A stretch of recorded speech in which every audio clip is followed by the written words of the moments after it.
नमस्कार दोस्तों, उपस्थित हूँ एक ज्योतिष के बहुत ही महत्वपूर्ण विषय को लेकर, जिसका नाम है शुभ कर्तरी योग और पाप कर्तरी योग। सबसे पहले हम लोग जानेंगे शुभ कर्तरी योग क्या होता है और पाप कर्तरी योग क्या होता है।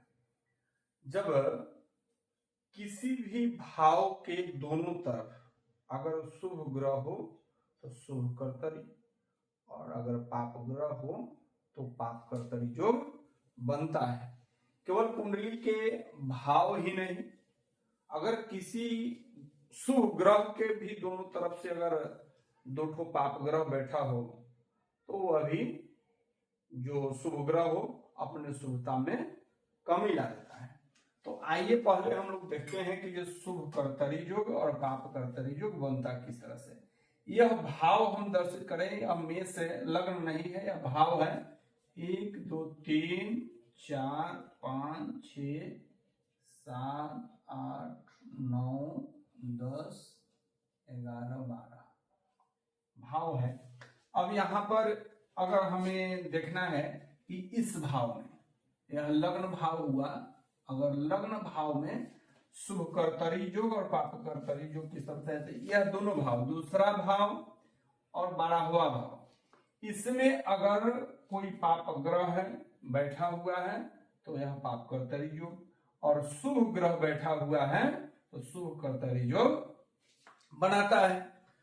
अब लग्न भाव में शुभ कर्तरी योग क्या प्रदर्शित कर रहा है, तो लग्न भाव में शुभ कर्तरी योग आपके मान सम्मान को देने वाला, पद प्रतिष्ठा को देने वाला, और यह ऐसा जातक समाज में बहुत ही प्रतिष्ठित माना जाता है। किसी भी कार्य को अगर वह करने जाता है तो वह उसका भाग उससे 2 कदम आगे ही उसका साथ देता है। सभी प्रकार के शुभता को देने वाला यह भाव व्यक्तित्व को दर्शाता है, इसलिए आपको व्यक्तित्व में बहुत ही निखार लाता है। इसी प्रकार अगर इन दोनों भावों में अगर पाप ग्रह है तो वैसा जातक जटिल प्रवृत्ति का हो जाता है, पाप कर्म में प्रवृत्त होता है, समाज में मान सम्मान की कमी आती है, व्यक्तित्व उस तरह से बहुत ही समाज में खराब माना जाता है। तो यह सब लग्न भाव में अगर शुभ कर्तरी योग और पाप कर्तरी योग बनता है तो इसका यह लाभ और हानि होता है। अब देखते हैं हम द्वितीय भाव में। द्वितीय भाव में अगर शुभ कर्तरी योग बना तो इस भाव में, मतलब तीसरा भाव और लग्न, एक घर आगे और एक घर पीछे अगर शुभ ग्रह बैठा हो तो यह द्वितीय भाव पर आपको शुभ कर्तरी योग बन रहा है। द्वितीय भाव के दोनों तरफ अगर पाप ग्रह है, मतलब तृतीय और प्रथम में पाप ग्रह, तो इस द्वितीय भाव पर पाप कर्तरी योग बन रहा है। अब यहाँ पर अगर शुभ कर्तरी योग है तो क्या क्या लाभ मिल रहा है, तो शुभ कर्तरी योग अगर द्वितीय भाव में है तो यह है वाणी का घर है, आपके कुटुंब का घर है, अचल संपत्ति का घर है। तो इस सब में अगर शुभ कर्तरी योग है तो वृद्धि कराने वाला, अगर शुभ कर्तरी योग है तो आपका वाणी इस तरह से होगा जो समाज में आपके वाणी का, आपके बात का दम रहेगा। आप किसी को कुछ बात कहिएगा तो उसका आपका वजन माना जाएगा, और अचल संपत्ति आप अर्जन कर सकते हैं, धन दौलत अचल संपत्ति, आपको पैतृक संपत्ति मिलने का है।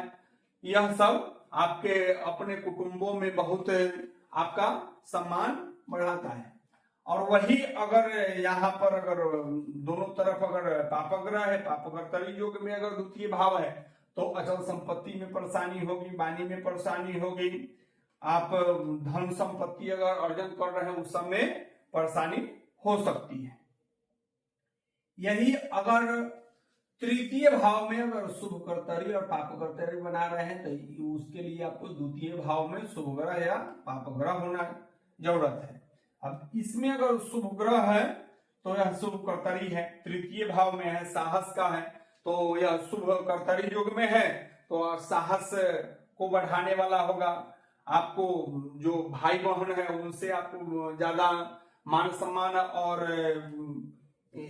उनसे बहुत लगाव रहेगा, साहस की वृद्धि कराएगा, और यह पराक्रम का घर, पराक्रम में वृद्धि कराएगा। और अगर पाप कर्तरी योग में है तो आपके जो सहज हैं, आपके जो भाई बहन है उनसे नहीं पटेगा, आपके पराक्रम में हानि होगा, आप वैसा कोई उदंड कार्य समाज में कर देंगे जिससे आपको समाज में अप्रतिष्ठित होना पड़ेगा। वही अगर यहाँ पर और यहाँ पर शुभ ग्रह रहे तो यह शुभ कर्तरी सुख भाव में लग रहा है, पाप ग्रह रहे तो इसमें पाप कर्तरी सुख भाव में है। इसमें है अगर शुभ कर्तरी है तो भूमि, भवन, वाहन, माता, इन सब के सुखों को दिलाने वाला होता है। यह जनता का भी घर होता है, तो जनता का घर होता है। इसमें जो राजनीतिक क्षेत्र है उसका भी विकास कराता है। उसी तरह से अगर पाप कर्तरी योग है तो भूमि, भवन, वाहन, माता के सुखों में कमी, वैसे जातक का राजनीतिक क्षेत्र अच्छा नहीं माना जाता है। उसी प्रकार अगर पांचवें भाव में अगर शुभ कर्तरी योग है तो इसमें यह ज्ञान का घर है, संतान का घर है, लव अफेयर का घर है, उन सब में वृद्धि कराने वाला है। ऐसा जातक ज्ञानवान होगा, विद्वान होगा, नीतिवान होगा, वह अच्छे संस्कारी संतानवान होगा, वह सब देता है। और यही अगर पापग्रह है तो यह भाव पाप कर्तरी योग में बन रहा है, उसको संतान है तो संतान अच्छा नहीं हो पाएगा, वह माता पिता को अनादर करने वाला हो, समाज में कलंकित कराने वाला संतान मिलेगा, आपका पढ़ाई में बाधा पहुंच सकता है। अगर लव अफेयर में है तो वहां पर आपको धोखा मिल सकता है। तो यह पाप कर्तरी योग कराता है। अब जो है वही अगर छठे भाव में है तो यह ऋण, रोग, शत्रु को दर्शाता है। यह मामा का भी घर माना जाता है। तो यहाँ पर इन सब अगर शुभ कर्तरी योग है तो आपको मामा के घर से कुछ लाभ मिल सकता है, मामा के द्वारा लाभ मिल सकता है, यहाँ कर्ज लेकर आप कुछ कर सकते हैं। अगर वही पाप कर्तरी योग है तो आपको यहाँ पर शत्रु का भय हमेशा बना रहेगा। अगर ऋण लेके अगर कुछ कार्य भी अगर कर रहे हैं तो उसमें आपको हानि पहुंचा सकता है। अब जो है सातवें भाव में अगर शुभ कर्तरी योग है, दोनों तरफ अगर शुभ ग्रह है तो शुभ कर्तरी, अगर पाप ग्रह है तो पाप कर्तरी। यहाँ पर क्या है कि यह व्यवसाय का घर है, पार्टनर का घर है, पति पत्नी का घर है। तो अगर जातक की कुंडली है तो इसमें जो है अगर दोनों तरफ शुभ ग्रह है तो उसकी पत्नी बहुत ही संस्कारवान, सुशीलवान, पति पत्नी के संबंध बहुत मधुर बनाने वाला होता है। आप अगर कोई व्यवसाय कर रहे हैं, पार्टनर आपको अच्छा मिलेगा, उसमें भी वृद्धि होगी। अगर यही पाप कर्तरी योग बन रहा है तो पति पत्नी के संबंध को खराब करने वाला होता है। पत्नी चाहे पति ऐसे मिल जाएंगे जो समाज में आप उनसे बहुत ही व्यवहार से बहुत त्रस्त रहेंगे। अस्वस्थता देगा पति, अगर जातक कुंडली है तो यहाँ पर पत्नी के स्वभाव और उनका स्वास्थ्य बाधित रह सकता है। और शुभ कर्तरी योग है तो इन सबों में आपको वृद्धि कराने वाला होता है। अब है क्या अष्टम भाव में अगर शुभ कर्तरी योग है, दोनों तरफ से अगर शुभ ग्रह है तो जातक का आयु, यह आयु का घर है, मृत्यु का घर है, गुप्त विद्या का घर है, गुप्त धन का घर है। इसलिए अगर दोनों तरफ शुभ कर्तरी योग बैठा हुआ है, शुभ ग्रह बैठा हुआ है तो शुभ कर्तरी योग, तो वैसा जातक का आयु बहुत अच्छा रहता है। अगर इस भाव के स्वामी अगर यहीं पर बैठे हो तो कोई गरा हुआ धन भी मिल सकता है। और पाप कर्तरी योग है तो उसके अस्वस्थता देता है, आयु क्षीणता कराता है, वैसे यहाँ पर पाया जाता है। अब जो है सो भाग्य भाव के दोनों तरफ अगर शुभ ग्रह है तो वैसे जातक बहुत ही भाग्यवान होते हैं, भाग्य उनका साथ देता है।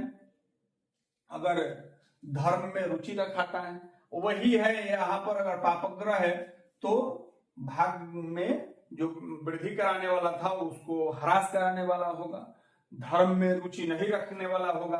यही कराता है। अगर यही दसम भाव में अगर शुभ कर्तरी योग बनाया रहा है तो यह कर्म का क्षेत्र है, व्यवसाय का क्षेत्र है, पिता का क्षेत्र है।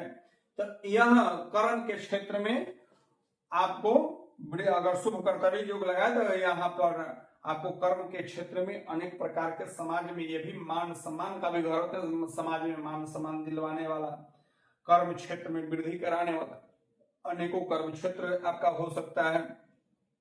पिता से बहुत बन सकता है, पिता के सुख आपको बहुत भरपूर मिलने वाला है, वह सब दर्शाता है। यही इसी में जो है अगर दोनों तरफ पाप ग्रह बैठा हुआ है तो पाप कर्तरी योग में दसम भाव है तो समाज में मान सम्मान की कमी आएगी, पिता के स्वास्थ्य में बाधा देने वाला हो जाएगा और कर्म क्षेत्र के लिए भी आपको इधर उधर ज्यादा भटकना पड़ेगा। अब इसमें 11वें भाव में अगर पाप का शुभ कर्तरी योग है या पाप कर्तरी योग है बन रहा है तो दोनों तरफ शुभ ग्रह या शुभ ग्रह तो शुभ कर्तरी और पाप ग्रह तो पाप कर्तरी योग आय भाव में बन रहा है।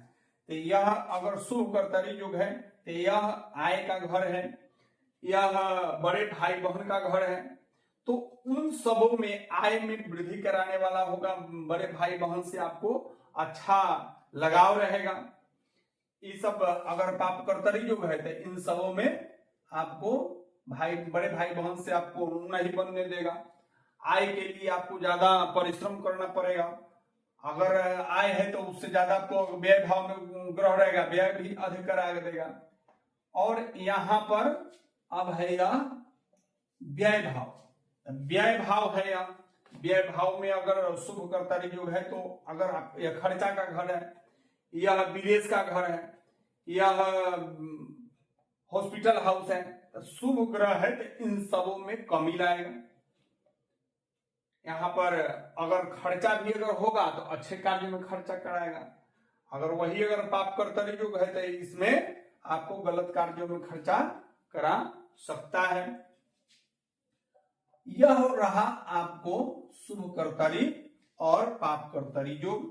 जो शुभ कर्तरी योग में शुभ ग्रह है गुरु बृहस्पति शुक्र बुध है एवं शुक्ल पक्ष की चंद्रमा बहुत ही शुभ माना जाता है। पाप ग्रह में शनि राहु केतु और कृष्ण पक्ष की चंद्रमा पाप ग्रह में माना जाता है।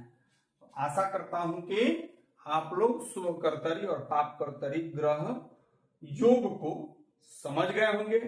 ऐसे ही अनेक प्रकार के टॉपिक्स को लेकर और सुनने के लिए आप हमारे चैनल को सब्सक्राइब करें। तब तक के लिए नमस्कार।